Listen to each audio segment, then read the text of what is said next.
Estamos en Mateo 9:9, ¿vale? Dice, pasando Jesús de allí, vio a un hombre llamado Mateo que estaba sentado al banco de los tributos públicos y le dijo, sígueme. Y se levantó y le siguió. Y aconteció que estando él sentado a la mesa en la casa, he aquí que muchos publicanos y pecadores que habían venido se sentaron juntamente a la mesa con Jesús y sus discípulos. Cuando vieron esto los fariseos dijeron a los discípulos, ¿por qué come vuestro maestro con los publicanos y pecadores? Al oír esto Jesús les dijo, los sanos no tienen necesidad de médicos sino los enfermos. Id pues y aprended lo que significa misericordia quiero y no sacrificio, porque no he venido a llamar a justos sino a pecadores al arrepentimiento. Me imagino que habéis leído este texto muchísimas veces, ¿verdad? Y es un poco chocante. Sí, porque es el Evangelio de Mateo hablando de su propia historia. Está hablando de él. Aquí está contando de él. Y la primera anécdota es que esta historia viene en 3 de los 4. Viene Mateo, viene Marcos y viene Lucas. Pero Marcos y Lucas no dicen Mateo, dicen el nombre antiguo. Yo os lo resumo, lo podéis ver en casa. Aquí no, que vamos a perder tiempo. No se perdería tiempo, pero tenéis que creerme. Marcos y Lucas aquí a Mateo le llaman Leví. Pero Mateo se llama a sí mismo Mateo, que es el nombre que le puso Dios, que le puso Jesús. Pero los otros no citan a... Entonces aquí ya hay una enseñanza importante, porque él, y a lo largo de todo el Evangelio, utiliza para nombre de él Mateo. El nombre Leví se había puesto su padre. Los judíos eran muy de eso. Le ponían nombres a los hijos con un significado profético. La palabra Leví significa unirá, que viene del Antiguo Testamento, de las tribus de Israel, etcétera, etcétera. No vamos a caer ahí. Pero lo que sí es verdad es que Mateo utiliza el nombre que Dios le regaló, que Dios le dio, porque se sentía identificado con ese nombre. La gente lo veía de otra manera. Repito, hasta sus colegas, digamos, evangelistas, le llaman del nombre viejo, pero él se identifica plenamente con lo que Dios ha dicho para él, porque Mateo significa regalo de Dios. Y vemos que es un llamamiento, y cuando Dios llama, te cambia el destino, por eso te cambia el nombre. Eso es para todos. Yo no sé quien no responde al llamado lo que pasa en ellos, pero yo sí sé por la Escritura, porque con Pedro pasó lo mismo. Con Bernabé, que se llamaba José, también pasó lo mismo. Y otras personas en la Escritura tuvieron un cambio de nombre que significa un cambio de destino. Es decir, tu padre, tu madre, te pusieron un nombre porque esperaban que tú fueses alguien que es diferente de lo que Dios quiere, que es un regalo. Para ti y para otros. Porque un regalo de Dios es un regalo de Dios. ¿Te has dado cuenta, verdad? Esto es lo que Dios quiere cuando Él te llama. Un nuevo nombre indica una nueva identidad, una nueva relación, una nueva perspectiva de la vida, un nuevo propósito, no estoy rellenando, un nuevo significado. Creo que el gran problema que tiene el ser humano hoy es que desconoce la razón para la cual ha nacido. Y cuando uno descubre la razón para la cual ha nacido, su vida cobra significado, cobra sentido. ¿Por qué se suicida tanta gente? ¿Por qué la gente vive amargada? ¿Por qué los psiquiátricos y los psicólogos, y yo tengo uno en casa, ¿verdad?, tienen tanto trabajo? Porque la gente vive sin sentido, sin significado. Su vida no tiene sentido. Solo Dios puede descubrir algo en tu vida que sea realmente algo que te dé una razón por la cual vivir. Yo ya llevo 47 años con él. A estas alturas no me podéis preguntar si yo sé. Yo ya lo sé. Ahora tendré que acabar la carrera. Pero ya lo que el Señor quiere, pues ya lo he ido descubriendo. No lo descubrí el primer día, ni la primera semana, ni el primer año.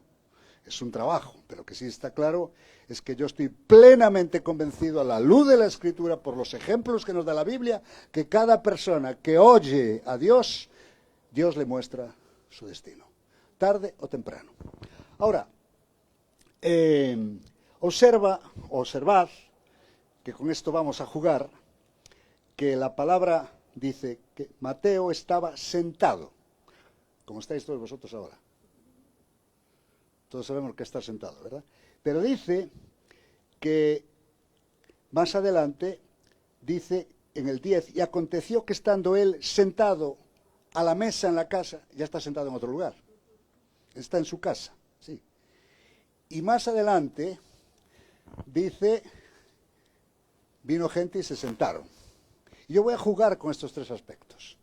Es importante que entendamos esto, porque el primer sentado era su vida pasada. Mateo era un publicano, un traidor. El muy sinvergüenza cobraba los impuestos para el Imperio Romano y él se quedaba gran parte para él. Y todos los publicanos que dice la Biblia eran ricos. Entonces imagínate la gente cómo los veía. En otras palabras, Roma no tenía ministerio de Hacienda, eran los publicanos. No tenía necesidad de delegado de Hacienda, inspector de Hacienda, nada de Hacienda. Los publicanos lo hacían. Entonces eran odiados. Y eran marginados sociales. Por eso la Biblia habla de publicanos y pecadores. Eran lo mismo, ¿verdad? Estaban en el mismo rango. Ahora, lo que dice el Evangelio de Lucas es que cuando escuchó la palabra de Jesús, sígueme sin aditivos, ¿eh? No le explicó para qué, ni por qué. Dijo, sígueme, 7 letras tiene. Dice que se levantó como un rayo. Dice, lo dejó todo, dice el Evangelio de Lucas. Ahí tenéis que leerlo si queréis. Y le siguió. O sea, esto fue automático. Se levantó como un resorte. Dejó su futuro. Dejó su medio de vida. Dejó su trabajo de toda la vida. Lo dejó todo y le siguió. Esto me ha dado mucho que pensar porque le siguió. Hoy seguir es una pestaña del Face, ¿no? ¿No? ¿Tú tienes Facebook? Yo es que no tengo Instagram y esas cosas. Yo me quedé un poco atrás. Dicen que el Facebook... Instagram también. Ah, estupendo. Entonces jugamos en la misma liga. Bueno, pero ¿qué significa para ti cada vez? Por ejemplo, yo tengo mi Facebook. ¿Qué tengo en mi Facebook? Pues tengo mis aficiones, mis libros, las cosas que me gustan, mi música. Y cuando me sale una página, seguir. Y le doy a la pestañita. ¿Y qué supone para mí? Nada. Ningún compromiso. Ninguno. Muestro interés. Eso para el que sigo, sí. Bueno, uno más. Pero a mí, no, esto era algo más serio. Así cuando hablamos de seguir, sácate de la cabeza el siguiendo que tienes en tu Facebook, quizás en el Instagram, ¿verdad? Aquí es diferente. Jesús le llama y él deja todo, trabajo, su fuente de ingresos y hasta su imagen, ¿verdad? Todo queda atrás. ¡Qué fascinación! ¿Qué tipo de seducción? ¿Qué pasó para que este hombre dejara todo lo que tenía y representaba y había sido su vida? Se había trabajado a pulso un rechazo social total. Era mal visto por la gran mayoría. Para que se levantase como un resorte y le siguiese. Bueno, quizás estaba esperando una oportunidad de cambiar de vida. Pero solo es un quizás. No lo puedo asegurar. O quizás le llamó la atención de la personalidad del que lo llamó. Y se dio cuenta que con aquel que le estaba llamando iba a tener mucho más de lo que tenía. Y no estoy hablando de materialmente. Iba a ser mucho más de lo que él era. Y por eso quizás respondió. Yo conocí a Cristo hace 47 años en la universidad. Yo encontré la fe donde todos la pierden, en la universidad. Allí en mi banquito de publicano conocí a Jesús. Recibí su llamado y allí decidí seguirle. No entendía todo. No recibí explicaciones. Pero sí sabía una cosa. Tenía Dios para mí muchas más cosas de las que yo tenía. Yo era rockero, activista político, tenía ciertos devaneos con filosofías orientales, Me encantaba la vida nocturna y sobre todo me encantaban los libros de terror. O sea, el Halloween para mí era mi contexto, ¿no? Yo leía a un hombre, un escritor que se llamaba Howard Phillips Lovecraft, Los mitos de Cthulhu. Cada vez que digo el título, tiemblo todo el cuerpo. Eso era mi vida. Eso era mi vida. Pero cuando me hablaron de Jesús, me di cuenta que alguien me estaba ofreciendo algo muchísimo mejor, algo mucho más grande, algo con mayor significado. Y que alguien que iba a hacerse cargo de mis errores del pasado y darme la verdadera libertad que yo anhelaba y que a veces buscaba en el budismo zen. La segunda cosa que dice es que él estaba sentado a la mesa en la casa. Está creo que en el versículo, a continuación, en el versículo 10. Ahora ya no está en el banco, ya no está cobrando tributos, ya no está mintiendo y engañando a la gente, está en su casa. Disculpar si alguien pueda sentirse afectado por lo que voy a decir, pero lo voy a decir. Me gusta ser un poco transgresor. Mira, lo normal después de un llamamiento como esto era llevarlo al templo, a la iglesia, a la sinagoga. No, a su casa.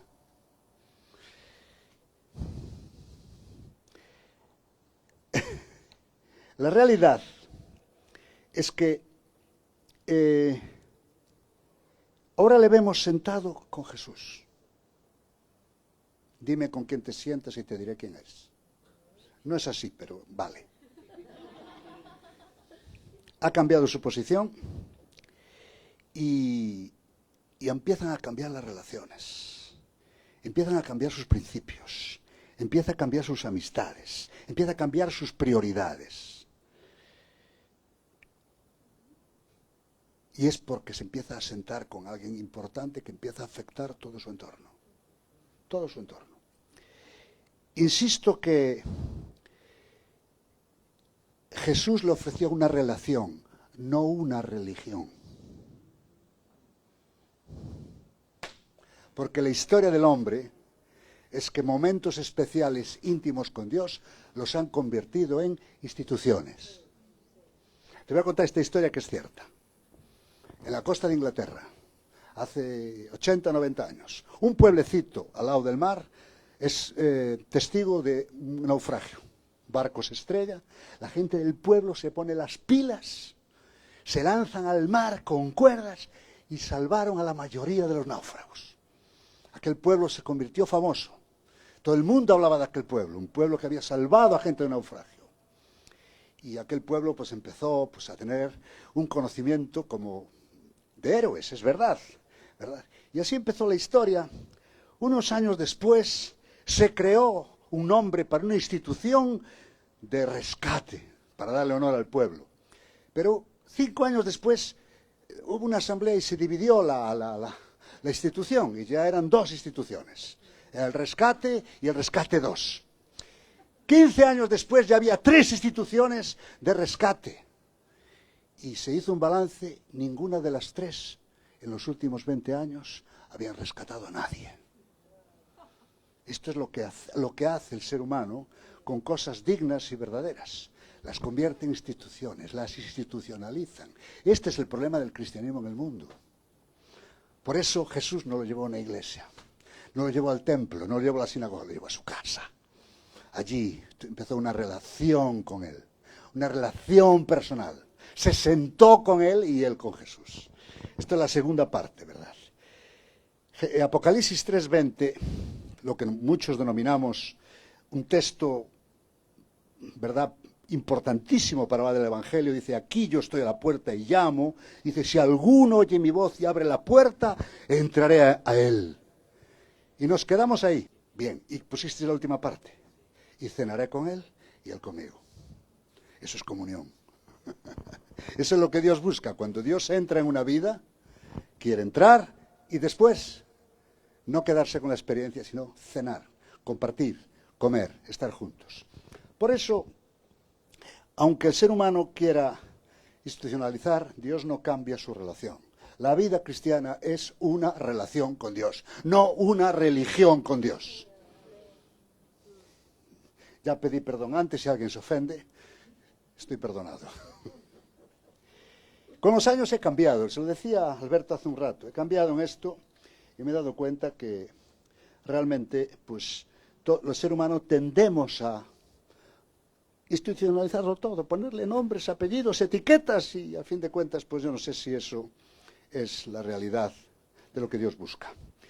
Al gadareno, un endemoniado, le dice, ¿quieres seguir a Jesús? Y le dice, vete a tu casa y cuenta cuán grandes cosas yo he hecho contigo. A Zaqueo le encuentra subido aquel árbol, porque era pequeñito y era otro publicano.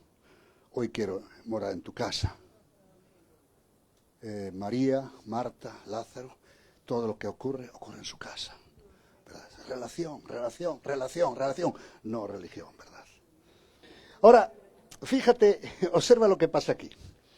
Dice el Evangelio de Lucas, y eso no lo dice Mateo, dice que Mateo le hizo un gran banquete. Lucas 5 está. Un gran banquete. Cuando la Biblia dice gran banquete es que no es una comidilla de pinchos.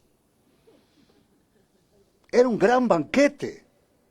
Porque el paso siguiente es celebración. Las cosas grandes hay que celebrarlas. ¿Qué se celebra? Una boda, un nacimiento de un niño, el conseguir un logro, ganar una medalla, acabar una carrera. Eso es lo que se celebra. O sea, Mateo de repente lo encontramos un celebrador.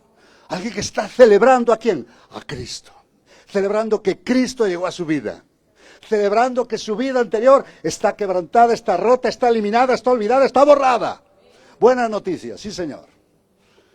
Y por eso le hace un gran banquete. ¿Sabes que la Biblia habla de esto más que de otra cosa?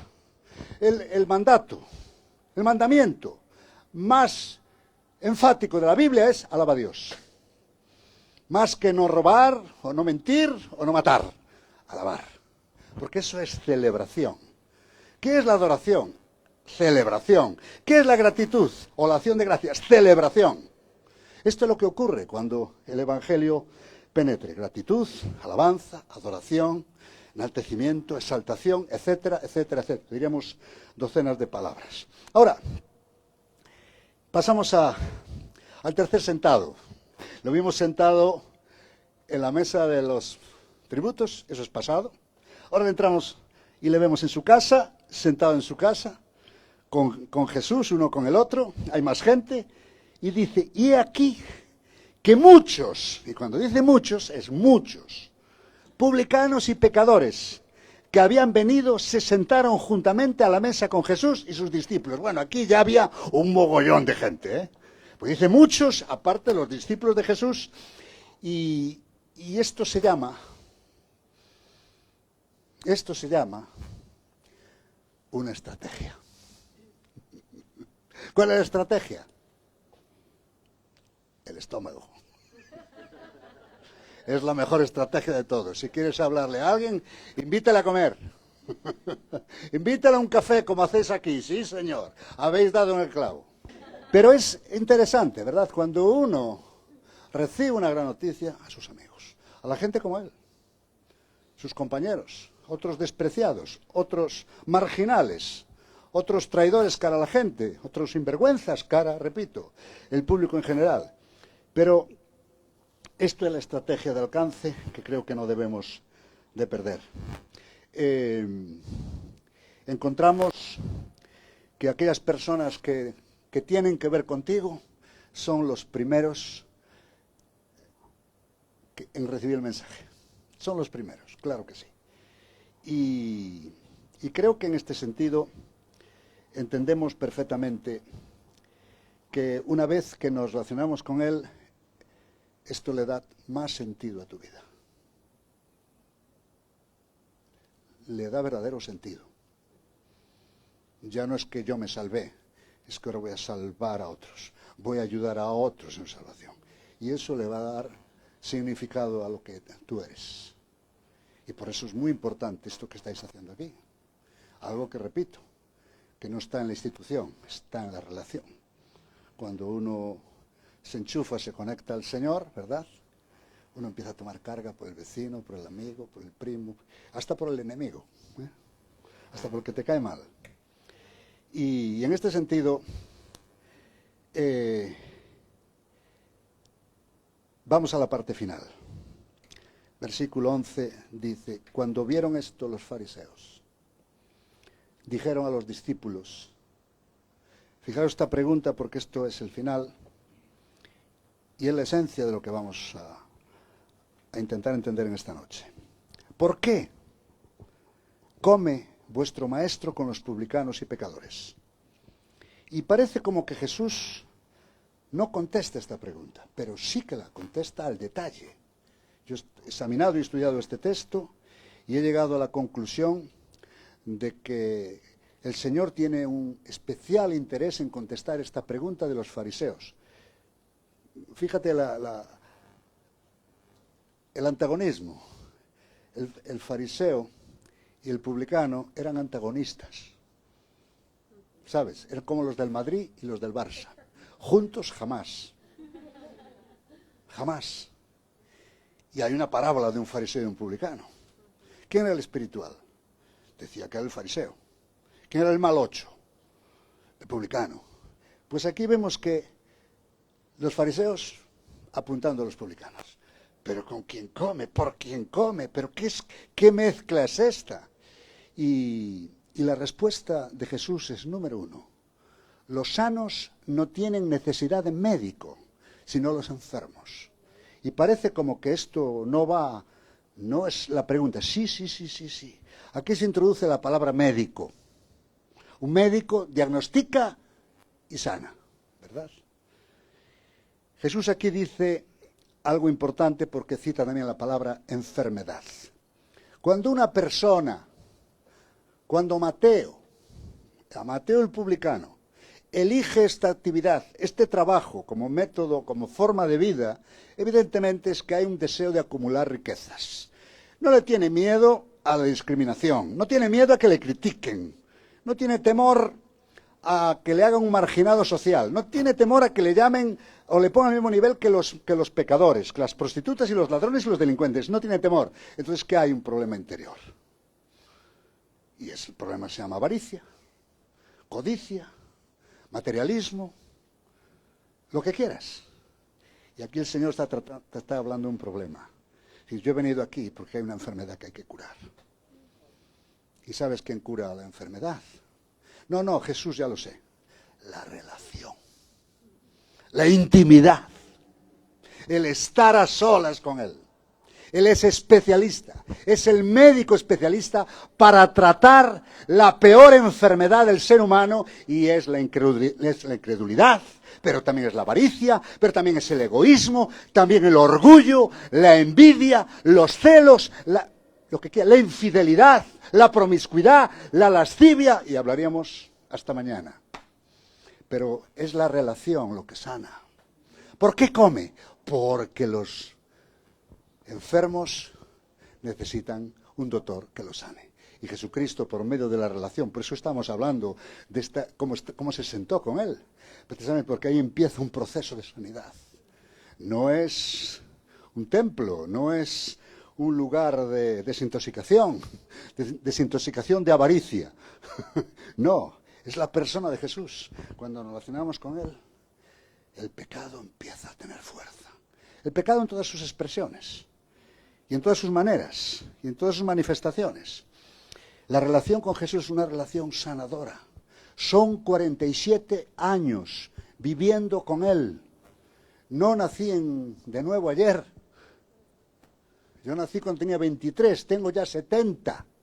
He visto montones de personas que en una reunión, en una alabanza, en una predicación, en un tiempo con el Señor, son quebrantadas por Él y dejan cosas increíbles. Tengo una pareja en la iglesia muy mayores, que probablemente sean los ancianos, los más ancianos que tengo en la iglesia. Él era alcohólico. Toda la vida atada a la botella. Nadie oró por él, entró en una reunión y hoy lo dice. Desde el día que yo entré en la reunión y oí la palabra de Dios, no he vuelto a beber. ¿Quién se lo dijo? Yo no, ni lo sabía. Y por respeto ni me imaginaba yo andar y decir, oiga usted, deje la botella. No es mi problema. Pero en el momento que entró en relación con Dios, ¡paz! El alcoholismo, con toda su dependencia, todo su vicio y toda su atadura, se fue para siempre, ¿verdad? Porque es la relación con Dios, es la intimidad con Dios, no la religión con Dios. Y Mateo tenía algo de esto, ¿verdad? Algo que todos tenemos. Qué silencio. ¿Qué dije? Todos tenemos algún tipo de pecado. Todos. Todos tenemos alguna enfermedad espiritual. Claro que sí. Enfermedades del alma. Pero esta relación va a sanarla. Va a sanarte. Va a darte la medicina. Va a traer salud. Va a traer libertad. Va a traer dignidad. Va a traer autoridad sobre eso que sufriste. Aleluya. Hay un segundo comentario. Id pues y aprended lo que significa misericordia quiero, no sacrificio. Nos quedemos ahí, esto para el final. Misericordia quiero, no sacrificio. Esto revela otro aspecto del corazón de Dios.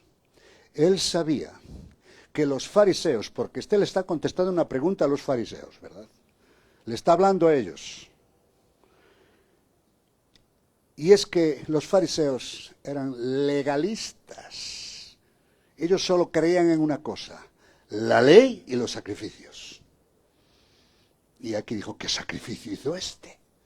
¿Qué ley está obedeciendo?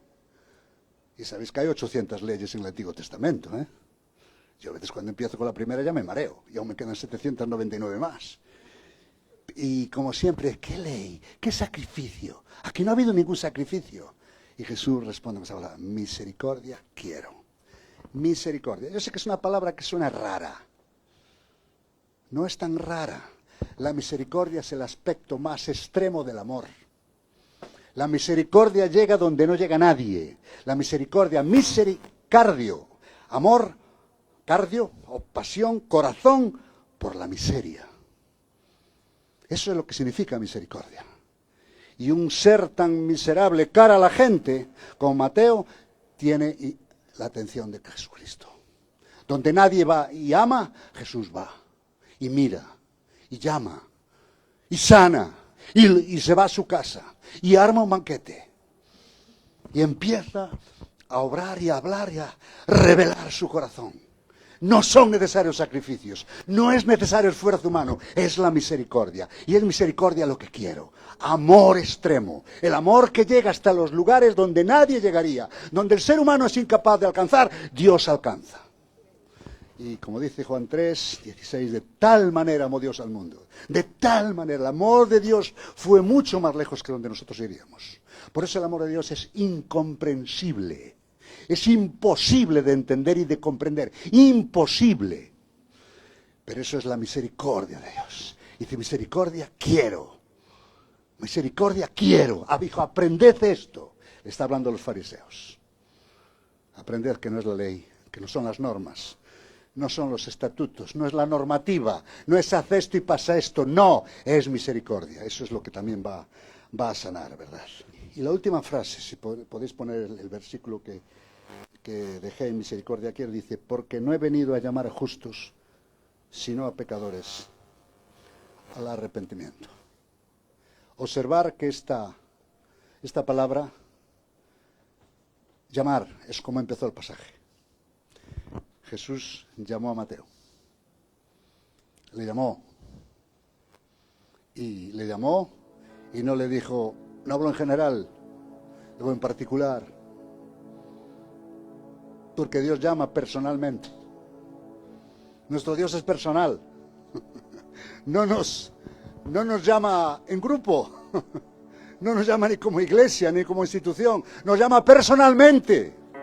Cuando dijo Mateo, le estaba diciendo, sígueme. Está hablando a Mateo, no a otro.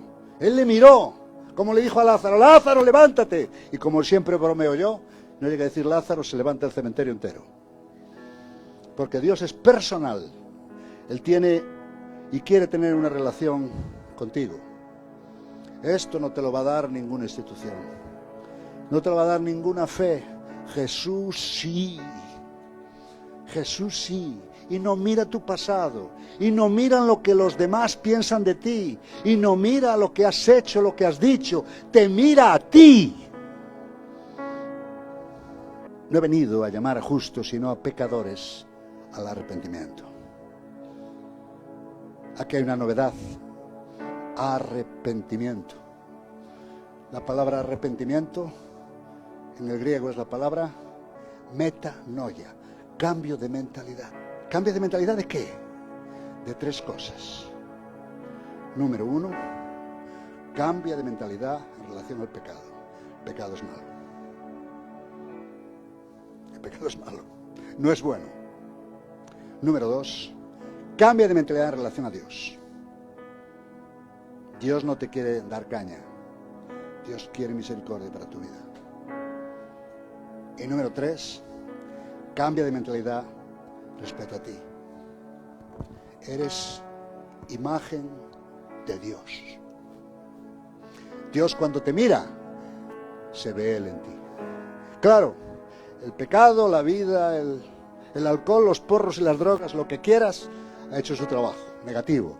Pero tú aún tienes la imagen de Dios en tu vida. Aún eres imagen de Dios. Por eso Dios tiene interés en tu vida.